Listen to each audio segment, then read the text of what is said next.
Hello दोस्तों, good morning to all of you. कैसे हो दोस्तों? आप सबका स्वागत है द अचीवर स्टडी टीम में। दोस्तों, UP triple S C PET के क्लास थर्ड में आपका स्वागत है। आज हम जैन धर्म के बारे में जानेंगे। जैन धर्म UP triple S C PET में आने वाला एक महत्वपूर्ण चैप्टर है। इतिहास का थर्ड चैप्टर है, सेकेंड चैप्टर है।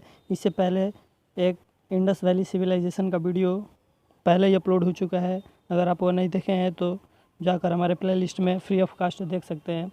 देखते हैं दोस्तों कि जैन धर्म से किस प्रकार के क्वेश्चन आने की संभावना है, किस प्रकार के क्वेश्चन इसमें बनते हैं और कैसे कैसे क्वेश्चन आ सकते हैं। दोस्तों, जैन धर्म एकदम बिल्कुल ही इजी है। अगर इसको आप समझेंगे तो एकदम इजीली आप समझ जाएंगे कि कैसे क्वेश्चन बनते हैं और कैसे आते हैं, परंतु रटने की कोशिश बस मत कीजिएगा।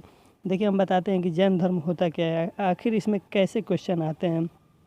अगर आप वीडियो के अंत तक बने रहेंगे तो जैन धर्म से आने वाले मोस्ट ऑफ इम्पॉर्टेंट क्वेश्चनों को आप इजीली सॉल्व कर लेंगे।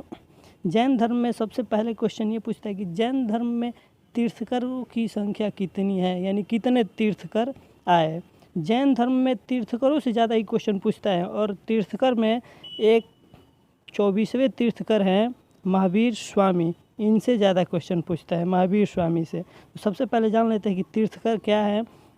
जैन धर्म में 24 तीर्थकर आए टोटल, लेकिन 24 को नहीं पढ़ना है, बस इनमें से कुछ का नाम याद करना है और कुछ के बारे में पढ़ना है।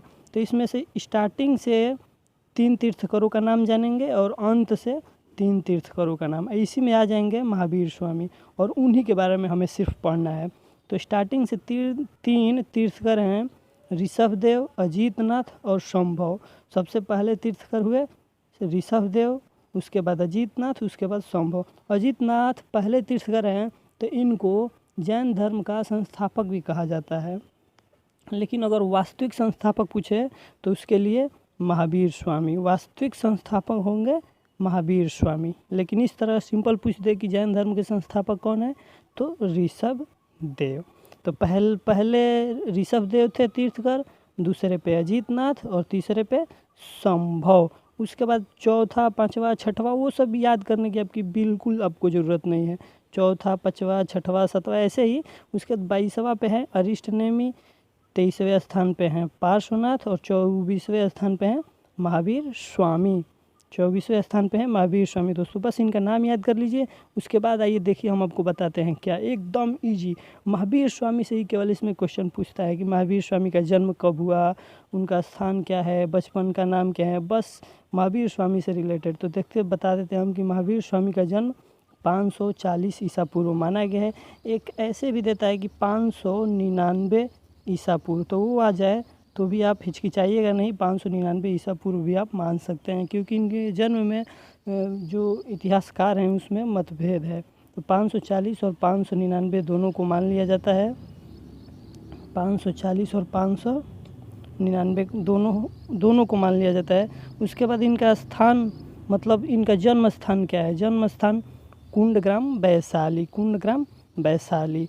उसके बाद बचपन का नाम इनका वर्धमान है, पिता का नाम इनके सिद्धार्थ है। सिद्धार्थ में आप भूलिएगा नहीं, क्योंकि जो गौतम बुद्ध हैं उनके चैप्टर में आएगा कि गौतम बुद्ध का बचपन का नाम सिद्धार्थ है और इसमें महावीर स्वामी के पिता का नाम सिद्धार्थ है। तो इसमें आप कंफ्यूज नहीं होइएगा, क्योंकि उनके बचपन का नाम है, इनके पिता का नाम। बचपन को पिता से मत रिलेट कर दीजिएगा, ध्यान से इसे देख लीजिएगा।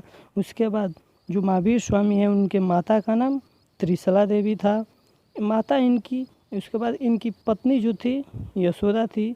पत्नी में भी ध्यान रखिएगा कि जो जैन धर्म में महावीर स्वामी हैं इस चैप्टर में, इनकी पत्नी का नाम यशोदा है, यशोदा।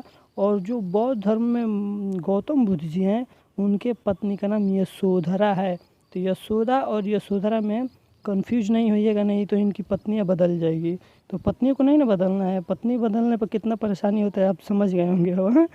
तो इनकी पत्नी का नाम यशोदा महावीर स्वामी के, और गौतम बुद्ध के पत्नी का नाम यशोधरा। देखिए इनकी पत्नी का क्या नाम है, महावीर स्वामी की पुत्री का नाम, सॉरी दोस्तों, इनकी जो पुत्री है, हाँ, पुत्री का नाम अनुजा प्रियदर्शनी है। महावीर स्वामी को ज्ञान की प्राप्ति कहाँ, महावीर स्वामी के ये जो जीवनी है ये तो समाप्त हो गया। उसके बाद मतलब उनका जो जन्म मरण कौन कहाँ था वो मैंने आपको ऊपर बता दिया। उसके बाद जो क्वेश्चन पूछता है उनके ज्ञान से संबंधित कि उनको कहाँ ज्ञान की प्राप्ति हुई, तो उनको ज्ञान की प्राप्ति हुई थी ऋजुपालिका नदी के तट पर साल वृक्ष के नीचे। तो ये साल वृक्ष के नीचे, इसी को याद रखिएगा, साल वृक्ष के नीचे। कभी कभी पूछ देता है कि कहाँ पे, तो रिजु पालिका नदी के तट पर। देखते हैं, आगे बढ़ते हैं। उसके आगे महावीर स्वामी द्वारा दी गई शिक्षाएं। महावीर स्वामी को ज्ञान की प्राप्ति कहाँ हुई वो तो हमने पढ़ लिया। उसके बाद उनकी शिक्षाएं क्या है, और एक दो टॉपिक है उसको पहले आप रिमाइंड कर लीजिए। उनकी शिक्षा, उसके बाद उनका जो त्रिरत्न था, ऐसे ही एक दो टॉपिक बस पढ़ेंगे, उसके बाद ये चैप्टर समाप्त हो जाएगा और इसी से सारा क्वेश्चन आएगा। महावीर स्वामी द्वारा दी गई शिक्षा ये थी कि हिंसा नहीं करना है, 4 ठे दिए थे, सदा सत्य बोलना है, उसके बाद चोरी नहीं करना है और संपत्ति नहीं रखना है। ये तीसरा और ये चौथा, संपत्ति नहीं रखना है। इस चारों को एकदम आप याद कर लीजिएगा कि हिंसा नहीं करना है, सदा सत्य बोलना है, चोरी नहीं करना है और संपत्ति नहीं रखना है। जैन धर्म के देखो ना दोस्तों, मैं बताया था ना कि इनके त्रिरत्न से भी क्वेश्चन पूछते हैं, एकदम ईजी है। इनके त्रिरत्न कौन कौन से हैं, तो सम्यक ज्ञान, सम्यक दर्शन, सम्यक आचरण, तीनों एकदम ईजी है, इसको आप याद कर लीजिएगा। उसके बाद आइए हम बताते हैं कि जैन धर्म किन 2 संप्रदायों में बट गया। स्थलभद्र के शिष्य श्वेतांबर और दिगंबर। देखिए इनके जो 2 संप्रदायों में बटा था जैन धर्म। पहला संप्रदाय था श्वेतांबर और दूसरा दिगंबर। यही नाम है कि किन 2 संप्रदायों में बट गया था, तो श्वेतांबर और दिगंबर। जो श्वेतांबर थे वो स्थूलभद्र के शिष्य थे और जो दिगंबर वाले थे वो भद्रबाहु के शिष्य थे। मतलब ये गुरु थे इन लोगों के, श्वेतांबर वाले समूह का। तो श्वेतांबर में हुआ था कि जो लोग थे वे श्वेत वस्त्र धारण करते थे और दिगंबर वाले लोग नग्न रहते थे, मतलब कपड़ा नहीं पहनते थे। जैन धर्म में जो दिगंबर लोग थे वो कपड़ा नहीं पहनते थे, नंगा रहते थे। महावीर स्वामी ने अपना उपदेश किस भाषा में दिया, तो ये अर्धगामी भाषा में दिया, अर्धगामी भाषा में दिया। उसके बाद एक दो क्वेश्चन और देख लेते हैं कि महावीर की अनुयायी को क्या कहा जाता था। महावीर को अनुयायी को क्या कहा जाता था, क्वेश्चन नंबर 6 है इसमें, निर्ग्रंथ। ये क्वेश्चन है और यह उत्तर है। उसको निर्ग्रंथ कहा जाता था। ये इम्पॉर्टेंट क्वेश्चन है दोस्तों, इसको जरूर याद कर लीजिएगा, आप इसको ध्यान में रखिएगा। जो जो इसमें मोस्ट इम्पॉर्टेंट क्वेश्चन है उसको इंक्लूड कर दिया गया है, इसलिए किसी भी क्वेश्चन को लैप्स मत कीजिएगा। महावीर के प्रथम अनुयायी कौन था। महावीर का जो प्रथम अनुयायी था वो जामिल था, उसका नाम था जामिल। महावीर की जो पत्नी थी अनुजा प्रियदर्शनी, उसका ये हस्बैंड था, यानी महावीर स्वामी का कौन लगेगा, दामाद। महावीर स्वामी का दामाद था। दामाद का मतलब कि महावीर स्वामी के पत्नी का हस्बैंड है ना, पुत्री का हस्बैंड। तो उसकी पुत्री कौन थी, अनुजा प्रियदर्शनी। मैंने ऊपर बताया है दोस्तों, महावीर स्वामी की पुत्री अनुजा प्रियदर्शनी है और अनुजा प्रियदर्शनी का ये हस्बैंड है जामिल, उसका नाम है जामिल। देखते हैं अगला क्वेश्चन क्या है। प्रथम जैन भिक्षुणी कौन थी, ये एकदम बिल्कुल ईजी है, चंपा। इसको याद कर लीजिएगा, ये कई बार क्वेश्चनों में पूछ चुका है, यूपी ट्रिपल एससी के क्वेश्चनों में। जैन धर्म में ईश्वर की मान्यता थी या नहीं। दोस्तों जैन धर्म में ईश्वर की मान्यता नहीं थी, उसमें सभी लोग अपने आप को ही अपने कर्मों में विश्वास करते थे।